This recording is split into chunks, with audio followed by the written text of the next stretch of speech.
At ito na nga mga kabrid, ito na nga po, samahan nyo ako. Magpakita ulit tayo ng video tungkol sa bayanihan na ginagawa namin dito sa aming munting purok ng lugar namin para mapaayos namin ang daanan ng mga estudyante, mga taong dumadaan sa umaga at sa gabi mga kabrid. So ito, sama-sama, tulong-tulong and then improve lang mga kawaiti. Ang video na ito ay tungkol sa bayanihan mga kawaiti.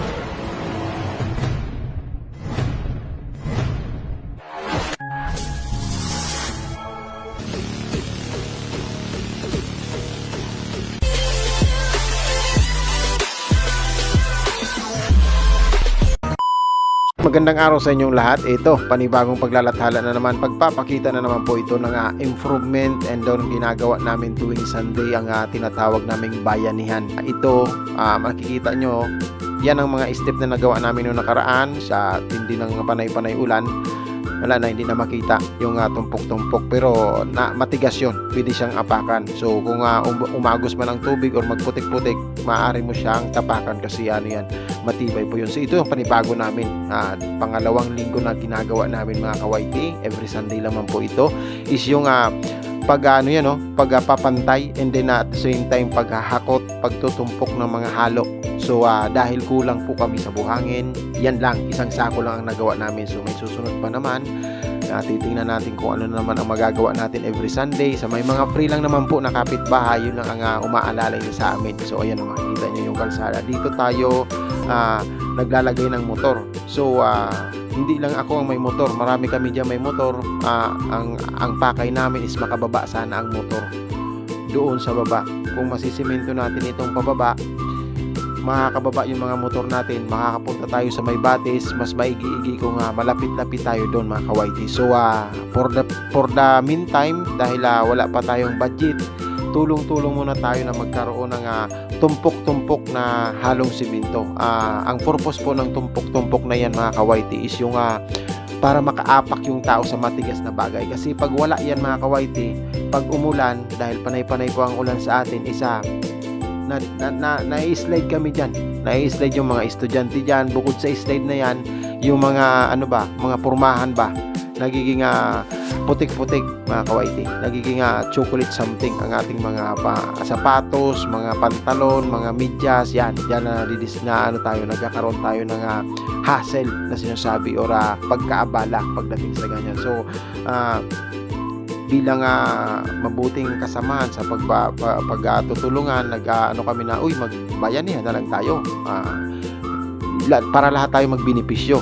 So ayan, sabi ko every Sunday, sabi ni Busing, yun ang busing natin, si Boss Randy, tsaka yung asawa niyang si Ma'am Arlene. Yan ang mga busing natin, yan ang mga nag-develop, yan ang nag-iyaya sa akin, GPC, tumulong ka pag sige, walang problema, andito lang naman ako, sabi ko. So sabi ko, ayan, every Sunday gawin natin paunti-unti habang hindi pa tayo nagkakaroon ng mga medyo matagumpay na budgeting. So sa ngayon mga kawaiti, 4 lang kami na gumagawa. So nakaraan, lagpasan po, marami kaming tulong-tulong. Ngayon, medyo na busy siguro mga kapitbahay natin, 4 lang kami.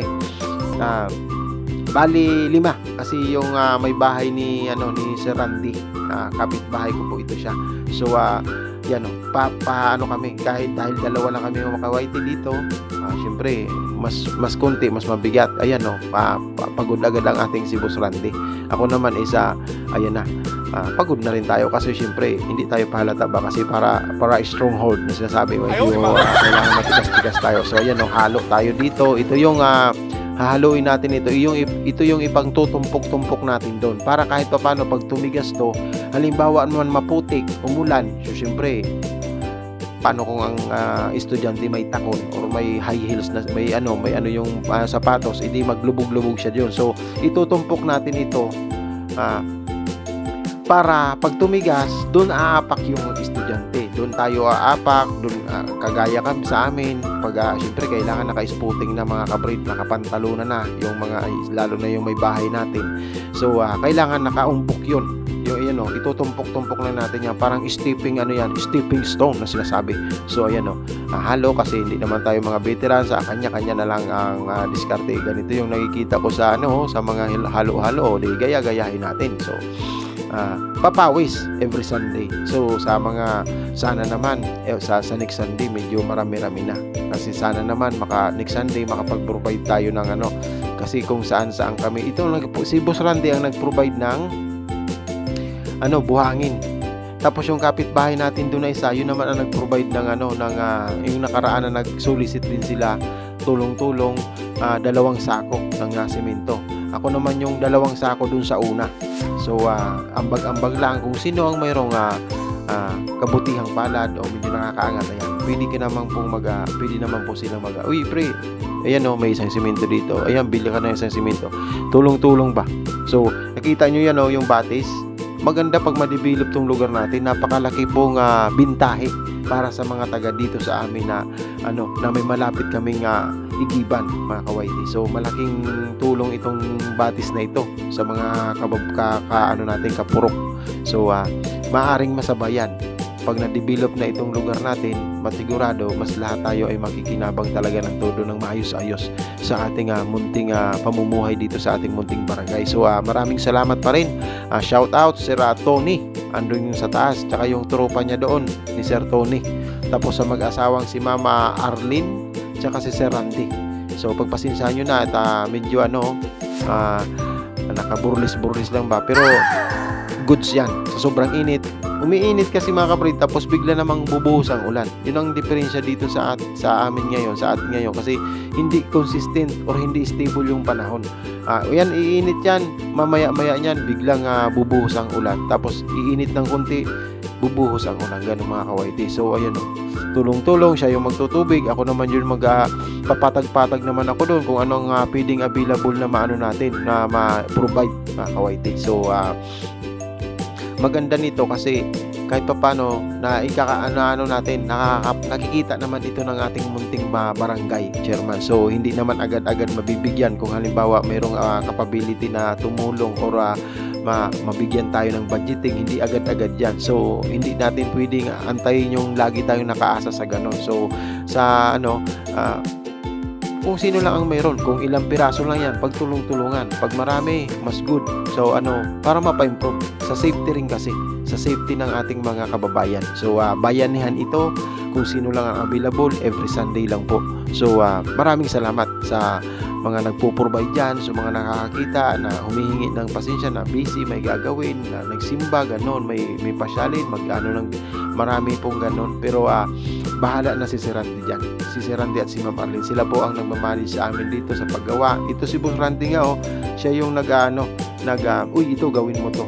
Ito gawin mo. Kasi bago ako dito. Siya yung medyo, uy pre, tibagin mo yung ganon. Uy pre, ganitong plano. Mga ganon ba siya ang dito kami pag sinabi niyang uy, gawa tayo, sige, bukas, gano'n. Ang plano namin ito, mag-provide ng buhangin, kasi ang problema namin buhangin, may graba ako dyan, may graba din siya dyan, buhangin ang kailangan namin. So pag nabuo namin yung parang isang elf na maliit, ayan, tuloy tayo ulit sa linggo, gawa ulit tayo, tumpok-tumpokin natin. Tapos pag nagkatumpok na, dahan-dahanan na nating simentuhin po ang ating munting daanan. So ayan, makita nyo mga kawawaiti. Ayan, ang sabi niya kasi yun daw, yung bang palubugin yung tubig para mabilis-bilis maghalo. Huwag daw munang haluin. So pakita ko sa inyo mga kawaiti ang ating balon. Mga kawaiti, ayan yung balon natin. Balon. Yan. Diyan kami naigib, diyan ako naliligo minsan. Pag trip na trip kong kuskus balungos talaga ng buong pangangatawan, mga kabrid, diyan ako nagbababad. So mga kabrid, ayan napaka-healthy, napakagandang gamitin ito sa mga manok, mga kawaiti. Yung all natural, walang halong kimikal, maganda sa pangangatawan ng mga manok natin yan. Lagi kong ginagamit yan, mga kawaiti. So ayan let's go na. Ang gagawin na natin, halo, hakot, kanya-kanya na lang. Pagkahalo mo, hakot mo, ganun lang. Walang yung mga mando-mando, kanya-kanya, alam mo naman ang basic na gagawin, ganun lang. Haluin, ilagay sa balde, itumpok doon. Ang 2 tao doon na kaibigan natin na si Sir Tony, sila naman ang magpapatag-patag dahil walang kutsarita, chinilas ang ginagamit, ganun lang. Basta para mapaayos lang ang ating kalagayan, mga kawaiti. Mapaayos lang ang sitwasyon, kasi ayun nga, pag naranasan kasi namin, mga kawaiti, nung bago pa lang yan, pag umulan ng todo, lalo na sa gabi, yan, magdamag, yung lupa nagiging putik-putik kasi adobe. yung kulay ano, kulay brown, ano, hindi makaahon. Ang anak ko hindi makapasok, isang linggong di nakakapasok sa school. Alam mo yung may bagyo, yung may masamang panahon, ayun, tuloy-tuloy. Kasi kahit wala ng ulan, yung lupa putik pa rin mga kawaiti. So, ganun lang ang nagiging pasensya nila at medyo alog-alog ang ating video. Nahulog kasi. So, ito ginagawa ko to para kahit papano mayroon akong magamit or maiprovide sa aking mga YouTube ng video, and at the same time meron akong reference sa nagiging nagiging pakikipag kapwa-tao, pakikipagkapitbahay, pakikisama, kung ano yung para sa nakakabuting na nakakarami gawin natin. So ayan walang problema, hindi namin nire-required kung sino yung kung available lang yung may mabuting puso, yan tulong na lang tayo. So ayan mga kawaiti, halo doon, halo dito, ilalagay sa balde, tapos hahakutin. So ayan pinakita niya sa akin yung tamang paghahalo. Ayan mga kawaiti, ayan, pares na kami mahina mga kawaiti, mga mahihina na kami nila kasi may mga edad na baga kami. So ang layo pati nun, ang layo ng hahakutan ng balde. Isang mo lang, mga dalawang balik mo, laki na ng butas ng ilong mo sa kahingal ng Kaya kailangan dahan-dahan lang ng kwento, dahan-dahan. Ayan kunti lang naman ang materialis na gagamitin. Yung yung wala tayong buhangin, kaya kunti lang. Hindi naman pwedeng puro graba lang yung kailangan yung buhangin, importante ang buhangin. Yun ang pinaka kailangan natin diyan. Kaya ganun lang. Tapos soft drinks, kung sinong available magpa-soft drinks, ayan, soft drinks. Tapos kung meron, nung nakaraan si Ma'am Arlene, siya yung nagpapansit. Ayun, sarap ng kainan namin, ang saya kaya. Tapos kanya-kanyang hatid ng ng soft drinks, merienda, yung parang masaya. Kasi mag-aabot kami ng siguro kung mga 15 piraso nung nakaraan. Maraming mga hindi natin kilala na dumadaan dyan na nakita tayo. Tapos tapos biglang ang iba nag-provide ng may nag-donate nga ng 2 semento, tapos mga pagkain ba, yung mga pangmerienda ng mga tao, mga di natin kilala. So ganun lang mga kawaiti. Ayan lang. Yan, marami na akong naitumpok doon mga kawaiti. Tapos ikakat ko na ang video kasi mahaba-haba na masyado mga kawaiti. Tama na yung sakto lang. Another day na naman, sa Sunday na naman, gagawa na naman ako.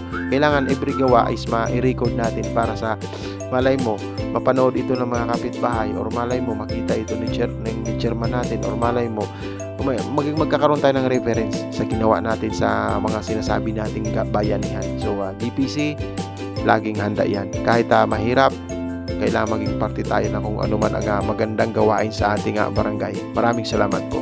God bless po.